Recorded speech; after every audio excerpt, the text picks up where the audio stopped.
Okay, so welcome everyone. Thanks for coming along to tonight's Research Conversations. This is an event hosted by the Australian New Zealand Medical Radiations Research Group, and tonight's topic is on cultural safety, and we have a panel that we've brought together who have expertise on the topic. So we're really looking forward to everyone's contribution. What I'd like to do is start with an acknowledgement of country. So before we begin, I'd like to acknowledge the traditional owners of Australia and recognise their continuing connection to land, water and culture. I'm currently on the land of the Wangaral people of the Eora Nation, and I pay my respects to their elders past, present and emerging. I further acknowledge the traditional owners of the country on which we are and pay our respects to their elders past, present and future. So what I'd like to do is just go around and ask each of our panel members to introduce themselves, and then we'll start our discussion. Lisa, would you mind starting? Kia ora, no, that's all right, Peter. Ko waio, no te atanga mahaki, me ngā puhi me Ngāti Moni o Poto, aho, ko Lisa TePaiho tuku ingoa. So kia ora, my name's Lisa. I have a background as a radiation therapist, but currently I am the Equity and Bicultural Practice Program Lead for Cancer at Mid-Central District in the North Island in New Zealand. I'm a part of Paiora Hauora, which is our Māori health unit at the hospital. And as a part of that, I've participated in research, Māori research, and I also sit on our Māori Research Review Committee, where we review all research that comes through the hospital, whether it's from someone external wanting to do complete research with our patients, or whether it's our staff. So kia ora, looking forward to the kōrero conversation today. Thank you, Lisa. Sarah, would you please introduce yourself? Yeah, good evening, everybody from Darawal country in the Sutherland Shire of Sydney, and I also pay my respects to elders past, present and emerging. My substantive role is as the Associate Dean of Research Performance in the Faculty of Medicine and Health at the University of Sydney. I'm a diagnostic radiographer by background. I'm registered in Australia, and I'm a professor of medical imaging as well. So I have some experience in co-designing and designing studies for culturally and linguistically diverse populations. And yeah, I'm looking forward to being part of the panel today. Thanks so much, Sarah. And Vanessa, would you mind turning on your camera and introducing yourself? Thank you. Debe kikim, everybody. I was for Peter and the team for having me this evening. I am Aboriginal and Torres Strait Islander. I'm also an Aboriginal and Torres Strait Islander social epidemiologist. I think I'm like the only one in Australia still. My whole area of expertise is focused on Indigenous health, Aboriginal and Torres Strait Islander health, and quite often I get called in to do some Indigenous health stuff globally, like as in infant mortality rates and suicide prevention rates, youth suicide rates and things like that. And then I put a cultural lens around it so that we actually have appropriate policy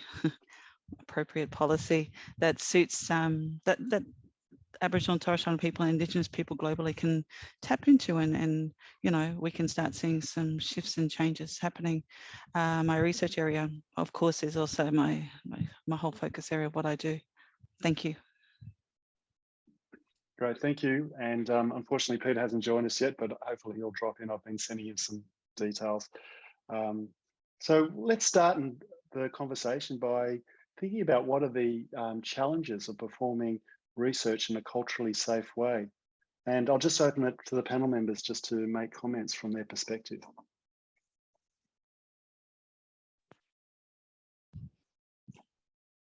I think I'll just jump in. Is that okay? Yeah, please. Thank you. Sure. Thanks, I think, you know, I think there's, it's interesting. I think that's an interesting comment, doing research in a culturally safe way, because you have cultural safety within your research group, and then you have cultural safety within the community, and then with the wider, for me, First Nations people, as well as non-Indigenous people. So, and cultural safety isn't about, it's not just just a paraphrase made up. It's about shared respect, shared knowledges, understanding that people come from, shared culture.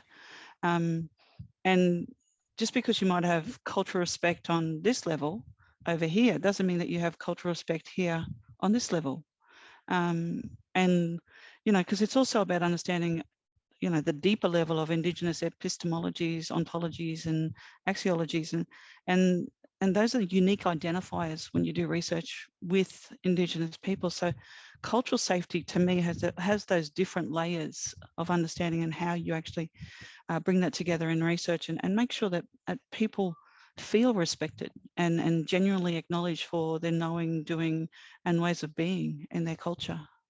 And their expertise is what you're actually doing in the research. So for example, if I'm doing, like I said before, infant mortality rates, I like to know that people feel comfortable enough to, A, talk about what's just going on, and also B, understand that their cultural sovereignty and governance is going to be respected. Their cultural knowledges are going to be respected, and that comes into play and part of that cultural safety package for me. Vanessa, can I ask you just a follow-up question while you're speaking? What are some of the mistakes people make? What are the simple errors that people make that may create something that's not culturally safe?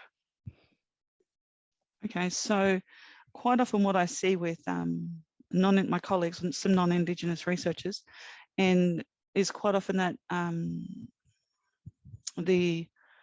I guess it's the privilege of thinking that they know, and that they don't need to ask any further because they have an Aboriginal friend or an Indigenous friend, and or sometimes they they'll say, oh, my husband's Aboriginal. It's like, you cannot be Indigenous through osmosis. Small detail, but real. But it makes, and people forget those little details. I mean, at no time would I stand there. It's like someone saying, because I can speak Chinese, that makes me Chinese. No, it doesn't work like that. Its culture is a context that is quite complex in the way it is understood. And another common mistake people make is A, they don't ask questions. B, they don't do their homework. So they don't go and look up if they're looking, say at in Alice Springs, and they're at a health service in Alice Springs, and now they're not looking up the context of the community. Yes, we know demographics, but when you start looking at the Aboriginal context of the community in Alice Springs, there's all these different tribal groups with different languages and different cultural laws. And you need to understand that on all the different levels. Like, you cannot ask your research assistant to go and interview an uncle or someone or an Indigenous lawman, a traditional lawman from another tribe. It doesn't work like that. And if they turn around and say to you, if your research assistant says, no, I can't do it, it's like we have that responsibility to say, okay, sure. What can we do? How can we fix this? What needs to happen? And we need to take that on board and be prepared to follow that through. So it's just that genuineness in that conversation, and that understanding what is actually going on for yourself as the researcher, for the research assistant, and for the wider community. Thanks, Vanessa. Lisa, can I ask the same kind of question? What does cultural safety in research mean for your particular environment, and maybe follow up for us some of the common traps that people fall into where they actually create something that would be considered unsafe for participants? Kia ora, Peter. I was actually going to say much the same things as Vanessa has said. We talk a lot about cultural humility. So, and that's where she was explaining that a non-Indigenous person believes they already understand the culture. And so we advise people to go in with that, to be humble and to know that they don't know.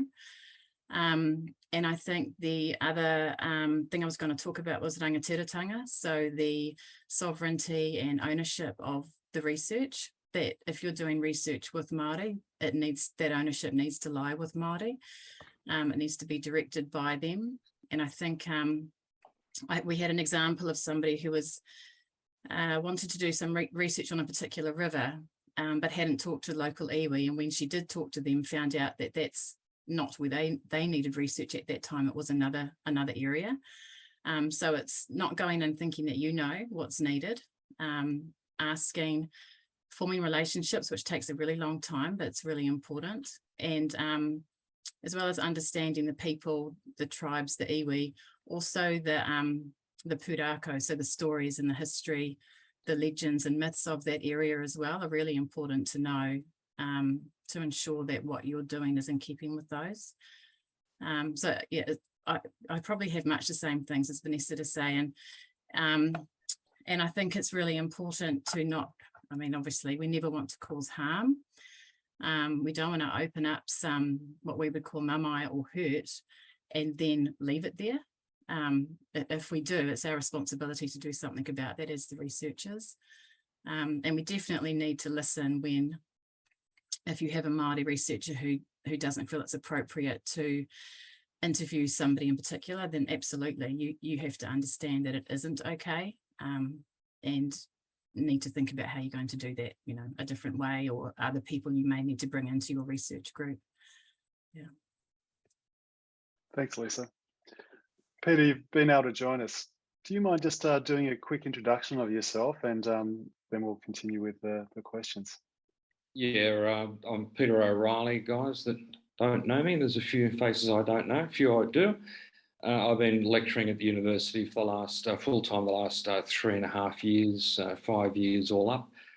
And so very much part of medical imaging. Peter mentioned this group to me some time ago, and I wasn't able to connect with you all last meeting, but in this one, it's good to come on board. I suppose I should sort of mention the aspect of my lineage to understand sort of why Peter thought it might be sort of beneficial to come on board. I do have Aboriginal heritage as well as Maori, which is quite confusing. My surname's O'Reilly, so I call myself the only Aboriginal or Irishman in Australia.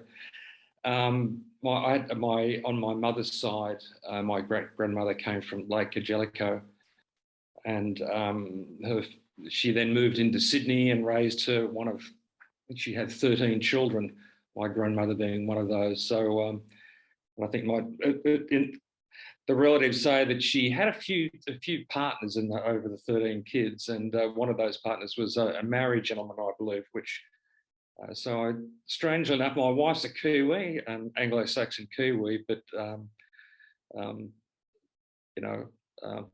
only realised in recent years this connection, so it was quite interesting eventually working out my wife being a Kiwi and me having a bit more of a Kiwi in her in terms of the Maori sort of population in New Zealand. Anyway, that's my background. Yeah, thanks very much, Peter. And part of the reason I invited Peter was that I know, Peter, you're on the start of your research journey as well. Yep. And so you might have some insights in regards to that as you're currently enrolled in your Masters of Philosophy. Sarah, Can I turn to you and ask you what your thoughts are on cultural safety and how to create a culturally safe research proposal? Yeah, thanks, Peter. I think I'd like to acknowledge that cultural safety for me is a continuous journey. As I continue to learn what I don't know, it enriches my understanding of culture. I think one of the first things that I would strongly encourage people to do, and I've just done the National Cultural Competence Leadership Program that they offer at the University of Sydney, and it's been one of the most profound experiences of my life. And it's really initially structured around understanding cultural competence. And I think that's really about a self-awareness of what cultural lenses you bring to your work. And in this case, we're discussing research. But it's about really challenging yourself to understand your own cultural beliefs, and then actually, and those cultural systems, and then being much more aware. And I think it allows you then, of course, to be much more aware of understanding the specific needs of different cultural groups. But again, that is a journey that, you know, I hope I'll be on for the whole of my life. I think that that's really important to acknowledge that. I come from, you know, I'm a 10-pound pom to Australia. You know, I came out on a boat as a child and have had very little of that in my upbringing. I think one of the things that is most challenging is we often do research on things. It might be about doing research with phantoms, calculating radiation dose. It might be doing research on healthcare systems. How well does a referral system work at a children's hospital or something like that?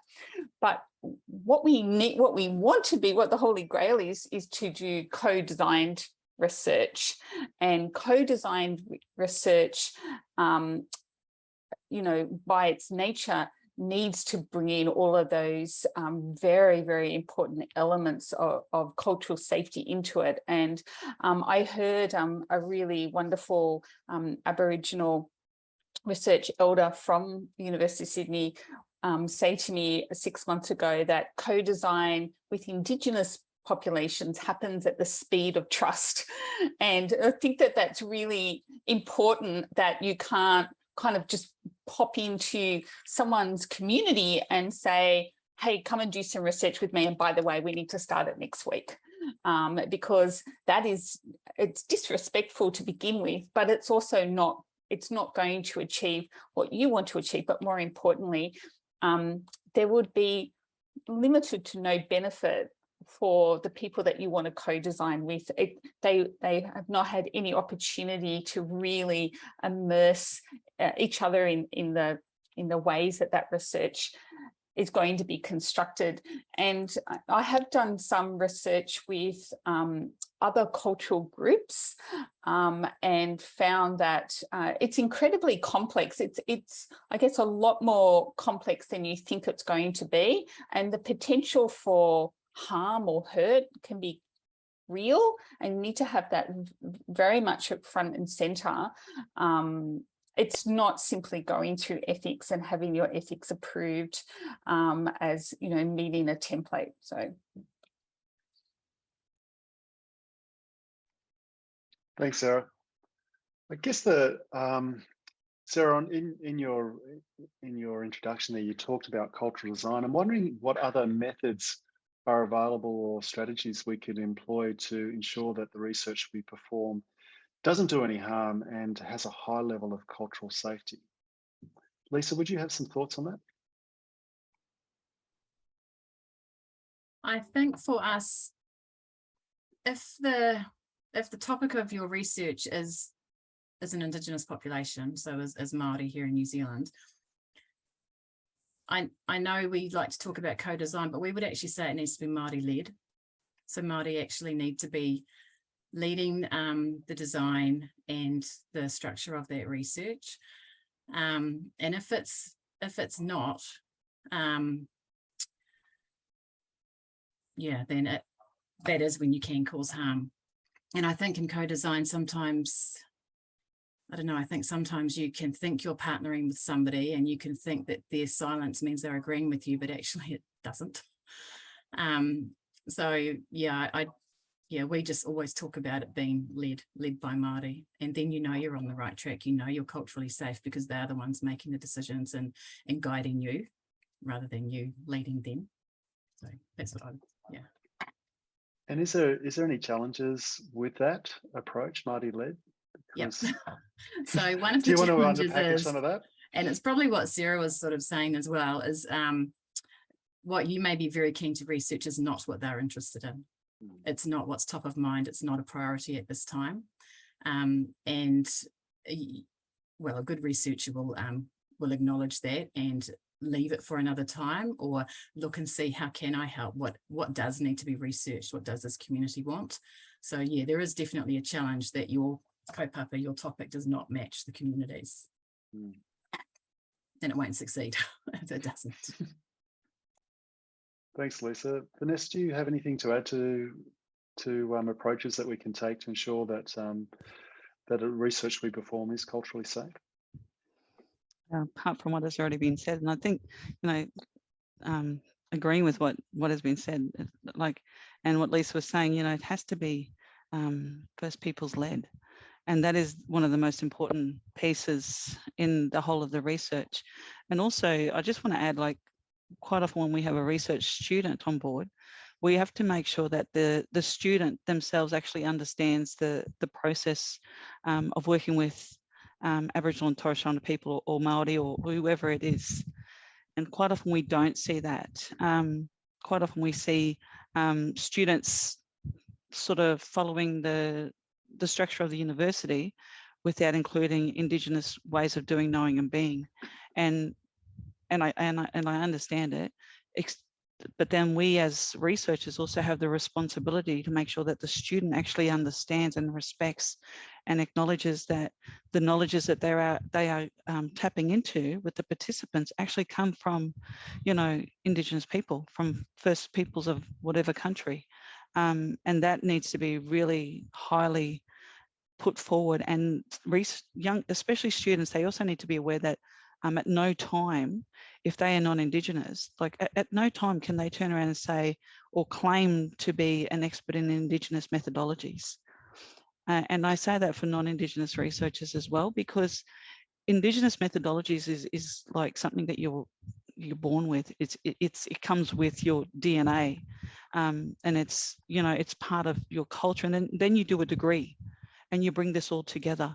And so when you start doing research, these pieces all come together in the research you're doing, because you yourself as a First Peoples researcher have to also respect the community or the society, the Indigenous society that you're working with, and that is also at the utmost top. And like Sarah said, trust is the timeline of research, and it also goes for First Nations people. And once you lose the trust, you don't get it back, regardless of who you are or where you come from. So I think that that really plugs into that the research has to be led by the right people. But you also, Vanessa, I think you brought out a very important part of mentoring. That if there are young researchers or people who are learning to research with these groups, that they need good mentoring to make sure that they don't make errors and they don't damage that trust. And that seems to be a very important part of the process, is having good mentors and appropriate mentors. There's a question on the chat from Paul Kane. Okay, thank you. Yeah. Can you read that out for us, Gay? Sure. Paul's just asking if a research question that involves something intrinsically linked to Māori or any ethnic grouping is not generated by Māori. So Lisa, I guess this is asked to you. Should it not be pursued, as it is likely to not be of interest? No, I think the conversations need to be had. You need to seek out whoever it is that would be the right group for that particular piece of research, whether it's a community or an iwi, a whānau, and actually go and talk to them about your idea to find out whether it is of interest to them, whether it is something that they also want to know the answer to and would like to help you to find that. Cool. Lisa, I didn't sort of hear the beginning of your introduction. I would have liked to have heard of what all of your opinions on these things, but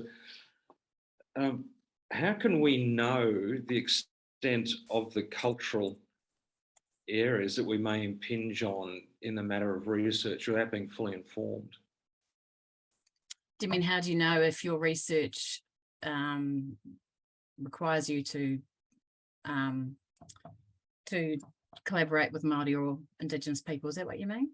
Collaborate, or even be aware of that there is an effort, there is a need to collaborate. How do we sort of fully understand the totality of research where we may not fully understand sort of the repercussions, the impact, or that it does encroach into these areas? I mean, we need to be more informed. I think what we advise people is that if you're doing research on a particular population, say breast cancer patients, you will within that group have different cultures. You'll have Māori participants and other cultures as well. But if what you're trying to find out is not actually something about those Māori patients specifically, they just happen to be a part of that population, you still do need to go through some sort of cultural review, but it wouldn't be as extensive as if you were trying to answer a Māori question about breast cancer. Does that help? So, Yeah, we do still advise people to send their research to us as the research group at Palmerston North Hospital, where I am, and then we can advise them on whether this is something that they actually need more consultation or not. Yeah, but it is, I suppose it's about whether you're trying to answer something about Māori people or they are some of the participants. But obviously it still needs to be culturally safe if you are going to be talking to them. Yeah. Does that help, Peter? Yeah, it does. Yeah. And sort of linking into what Sarah was saying, I did that cultural competence course a couple of years ago when I first came to the union. I saw it as a mandatory thing that I had to do. And like Sarah, I was absolutely, and sort of with our sort of family background, and sort of with an ear open to that, so to speak, it was just incredibly beneficial. I think we should be advocating, all researchers, in fact, all academics should be doing that course. I don't know whether it's seen as a mandatory thing. I know we encourage to do the course from time to time. During that ADOC week was when I saw it a couple of years ago. But gee, it was so helpful to give me a different perspective, really making you think a certain way about the culture, just everything, you know, the impact of immigration into Australia, and sort of the impact on First Nation people, and the maintaining of that sort of culture in the different areas around New South Wales. It was just really, really interesting stuff. I'd suggest everyone do that course. Yeah, thanks, Peter. And I know Sarah talked about that course as well. So that's a good example, I guess, at the University of Sydney of some training that's available to staff. But can you think of other training that would be available to people who might be working out in the imaging clinical community, that would be available to them to help prepare them, help them have a better understanding, to be more aware of the issues to ensure that they behave in a culturally safe way? That's a great question with regards to imaging in Australia and more remote areas. You know, yeah. Really. Vanessa, do you have any thoughts? Thanks, Pete. Yeah. Yeah, so Peter, the University of Sydney also has the kinship programs.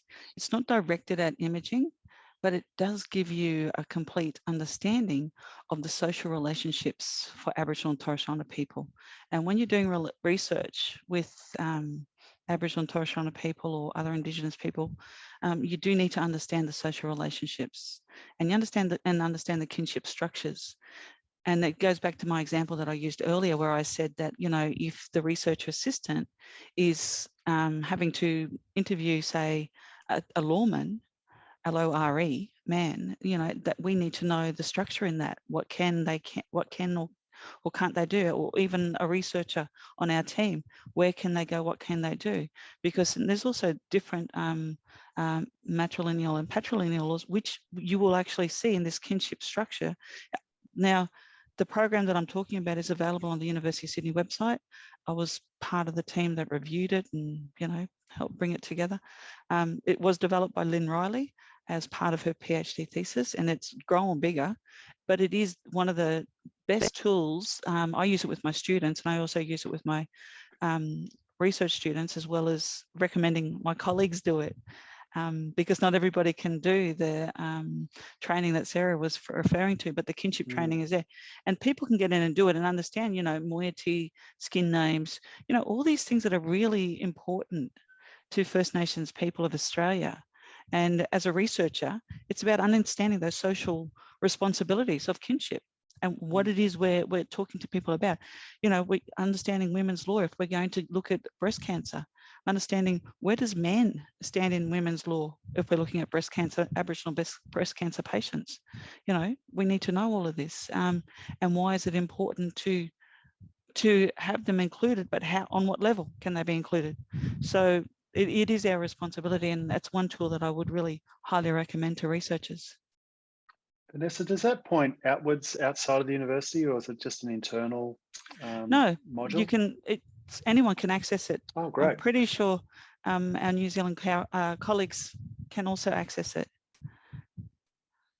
Wonderful, Vanessa. If you do, if you find the link and let me know, I'll certainly make sure that gets out to people who participate in the webinar.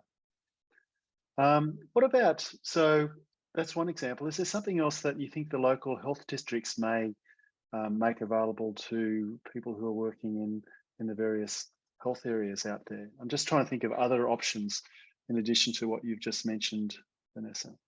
And Lisa, you may have some thoughts on that as well. Peter, I think there's also the NHMRC guidelines for being involved with Indigenous research. I personally, I know that they're there, and I've had some people there. It's easily accessible. Vanessa, I have not reviewed them, and I'm not an Indigenous person, so I couldn't possibly speak about how they're perceived to be appropriate, but they do come with consultation that's listed, that's part of that. So for our New Zealand colleagues, that's the National Health and Medical Research Council, which is our premier body in Australia, along with the Australian Research Council. So one is really only for medical and health, and the ARC often go right across both of them, but they fund the sort of non-health and medical. And they also have some really good guidance notes in the responsible research code around cultural safety. But I think one of the things, just to actually sort of get people started, I guess, is really understanding those differences between cultural competence and cultural safety. Cultural safety is led by and determined by the culture of that group. And it's not for non-Indigenous or people outside that culture to determine whether that is culturally safe. And I'm sure Lisa and Vanessa can say that so much better than I can, but that's the way that I understand it, is that my responsibility to be culturally competent and to be on a culturally safe journey as I'm continuously learning about this. But cultural safety is self-determined by the Indigenous group. I hope I said that right. Thanks, Sarah. That was one of the questions I did have, because I was interested to know the difference between cultural competence and cultural safety. So thank you. Lisa, do you have anything to add to that? No, I don't think so. I think it is the Indigenous people who would be determining that the research is safe, is culturally safe. And yes, you're right that non-Indigenous researchers need to be culturally competent. And as I already talked about, go into that research with cultural humility as well. Yeah. I was just reading what Carolyn was saying about at Monash University, radiation therapy. They do a module in Indigenous health, etc. Peter and Sarah, do we do that with our students? Do they do modules like that? Like in first year in the undergrad course, do they do that sort of thing? I was going to ask that anyway, but it's been really well described by Carolyn there. Yeah, look, I think we do have components within our course. Vanessa, are you aware of some of the behavioural subjects that our students are enrolled in? Yeah, so in answer to your question, yes, Peter, we do. And I think most programs across the country would have an element of that in their programs. And it would be safe to say, Peter, so the revised accreditation standards for medical radiation practice in Australia, so they underwent a big revision in 2018, 2019, the new accreditation standards came into effect along with the revised professional capabilities for medical radiation practice. And it's really wonderful to see the strengthening of cultural safety standards that have, it was, I'd say, a smaller part of a larger number of standards that our courses needed to address. And now it's substantially more in depth. And there is a very big emphasis on the student, the clinical educators, the practitioners, the staff that are on the course and the university as a whole to really form a wraparound approach to cultural safety. So it's one of the big expansive areas. Of course, you know, there will always still be work to do. Thanks, Sarah. Can I ask a question about language? I know, Lisa, in New Zealand, we see a lot of the Maori language introduced into emails and conversation. So to Lisa and Vanessa, how important is language? And is it, would you say it's the responsibility of someone to be culturally competent to think about the language that they're using, or try and incorporate some of the common words of the peoples that they're interviewing or researching with? I know some of the research that we've been seeing, if it's interview based, there is the opportunity for those interviews to take place in Te Reo Māori, so or to be bilingual, which because sometimes some words are difficult to translate completely into Māori. So yeah, I think that's ideal if you're trying to capture Māori ideas that you offer. The ability for it to be done in Te Reo Māori, and you also need to offer it to be done in English as well, because not all of your participants will be fluent either. Yeah, we are definitely seeing more of that happening where there's a choice. Good. Vanessa, can I ask how important language is in research, culturally safe research? Sure. So there's like 250 Aboriginal and Torres Strait Islander languages, which makes it a little bit more challenging. I only speak 2 of the languages. But I will share, like, you have to get permission to speak another Aboriginal language. You just don't go ahead and do it. When I moved to Sydney, I remember, like, I got invited by some Wiradjuri people to speak Wiradjuri. However, I had no permission from my own people. So I sort of went, actually, I can't. Thank you for the opportunity. But my own people said no. So that's the way life is. As a researcher, you know, you do go, a lot of non-Indigenous people will ask if they can utilize the language. Quite often it's a good idea to have somebody from that society or the community that you're working with, or that area. If you're looking at breast cancer, go to the Aboriginal Medical Services, you know, and see if you can get your participants there, or somebody there who's on your research team or on your advisory group, and ask them for permission to use the language. And quite often they'll say yes, they'll be honoured to, but don't ask straight away. Wait till you've established the trust to ask. That's really important.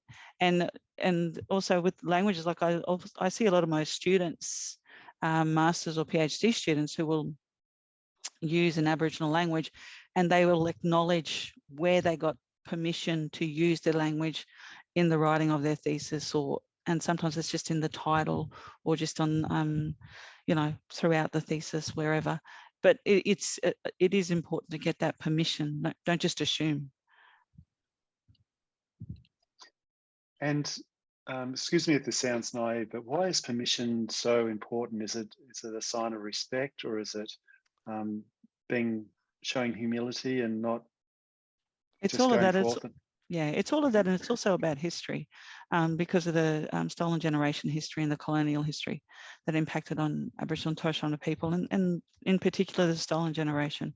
And a lot of people were taken away from their families and don't, you know, are reconnecting now and don't speak language fluently. And then there are some people that we've also discovered recently, a lot of people who are false identifying as Aboriginal and Torres Strait Islander people and putting themselves out there as experts in language. And it's like, no. So we've got all these things that are impacting on why getting permission to speak language is really, really important. And sometimes it's important to get that permission of 2 or 3 people, not just one person, because one person, like, you know, for my age, I'm 50 and I'm a knowledge holder. I'm not an elder. And yet, I have permission of my grandparents and my old people on that level to share my culture in what I do. But I'm a knowledge holder. I'm not an elder. So do you see the difference? So you've got to be really careful, and you have to make sure that you do get that permission. So just to distinguish, Vanessa, so as a knowledge holder, you may not be able to give permission regarding language. You would be the elder that would need to give that. Exactly. That's right. Thank you. Wow, this has been a really good discussion. We might, just before we go to the chat and just see if there's any questions or items in the chat to raise. Oh, Sarah, I see a hand raised. I'll just, do you have something you'd like to add? Oh, actually, well, it was a question, so maybe rather than please do. typing it in, it's getting a bit late in the evening. I was just interested in Lisa and Vanessa's advice here around including Indigenous. So, of course,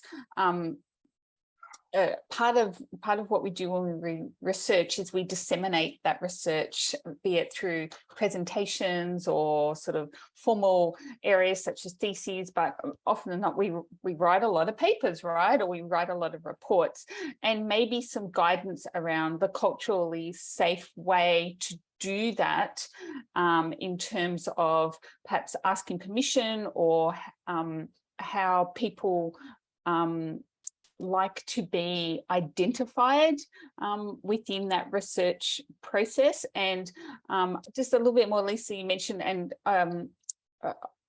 around the ownership of the intellectual property, or the ownership of the output of that research, and how that's approached. Sorry, that was a really long question. Yeah, it's really important that any research goes back to the community. And it doesn't just go back to them with your findings and what you think's the result of the research, but actually goes back to them to discuss and say whether they agree and whether they think that are the findings from the research. And then obviously to give their permission about what can be published and what can't, especially in terms of quotes, and yes, and how they would like to be identified. So that is one thing that I know some communities here have complained about, is they feel like they've been researched over and over again, and then nobody's come back to tell them what the result was, and they haven't seen any change. So really important for communities to have the research go back to them, have them actually endorse your findings, that they agree with what you've come up with. They have some part to play in how it's disseminated, or an agreement in how it's disseminated. And there was something else I was going to say, but I've just forgotten. Oh yes, and if there is something to be enacted and there's change for that, if you're recommending change for that community, I would recommend you don't start research if you don't have some way of enacting that change, because that is so disappointing for people when they give you their knowledge and their what they know, you go away and do something with it, and then come back and say, oh, well, we found out that we need to make this change, but we can't do it. Like, there's nothing more disappointing, and that causes lots of hurt and anger, actually. So yeah, did that answer your question, Sarah? Cool. Can I just jump in and add to that? Please, Vanessa, do. Yeah, just to add on to that, one of the other things is we find researchers will publish without any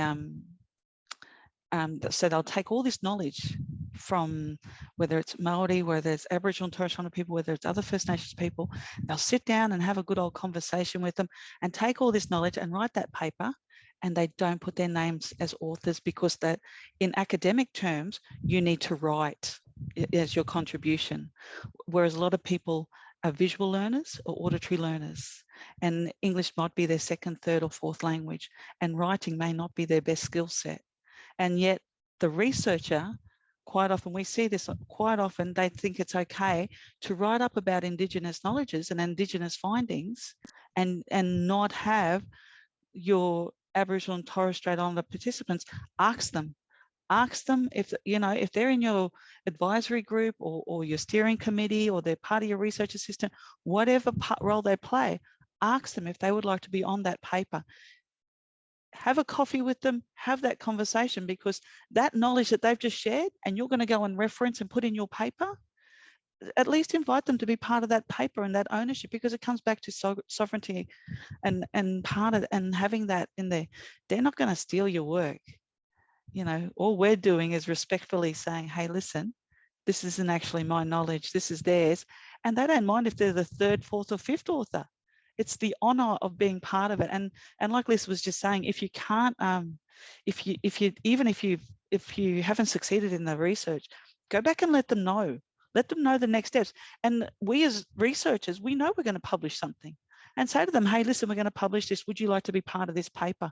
And do that, even if it's an oral conversation, it still counts as contribution to a paper. Thanks, Vanessa. And that's often a very different way that we think about authorship and how we acknowledge contributions to the paper. So yeah, thanks for sharing that with us. I think that's changed my way of looking at it. That there's more than, you know, I was involved in the design or I was involved in the editorial or the collection of data. That's a really good thing to know. Sibu's got his hand up, Peter. Yeah. Gabe, do you want to read out a couple of questions? Are there any questions? I don't know. Sibu's just put his hand up, so. Oh, thank you. Yeah. Thanks, Sibu. Thanks, Kate. Thanks, Peter. It was in line with the question I put on the chat. Vanessa raised an important aspect about gaining permission for certain activities like the use of language. And I just wanted to hear the perspective from Lisa, because I certainly have not experienced that in New Zealand, but I might have missed it. No, and you're correct. That's not something that I've experienced either, that asking for permission about language. So, I mean, that shows you that between Indigenous people, never make assumptions about what we, you know, how we value different things. Although New Zealand has, well, we don't really have one language. We've got tribal and hapu variations as well across the country. So yeah, we probably wouldn't seek permission, but you do need to make an acknowledgement.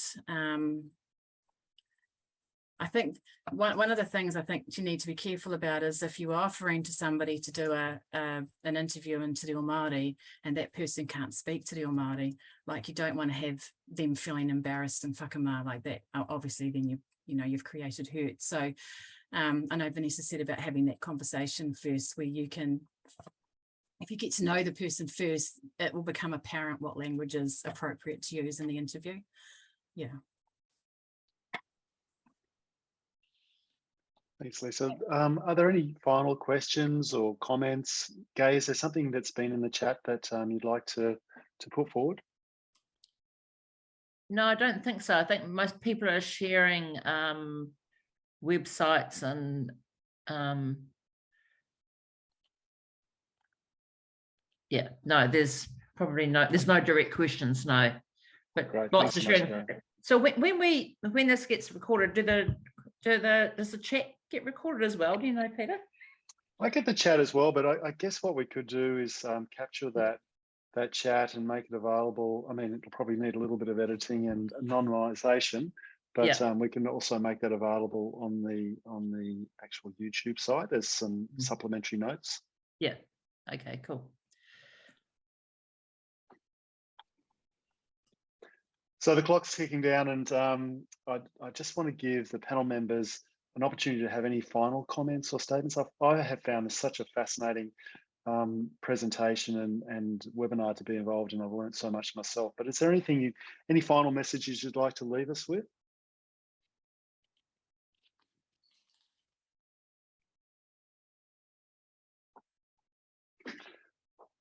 That's okay. So I have dropped a survey into the chat, and I'm hoping that those who attended the webinar will take the time to complete that. We would really value your feedback. And I'd like to personally thank each of the panel members, Lisa, Vanessa, Sarah, and Peter. Thank you for your contribution to tonight's webinar. Like I said, it's been really interesting, and I value your input. And I think this recording is going to be really important to our members to help them perform research in a culturally safe way. Kia ora, Good to hear. Thank you so much. Awesome. Okay. Thanks, everyone. And at that point, Yeah. we'll say goodnight and thanks for taking the time to join us.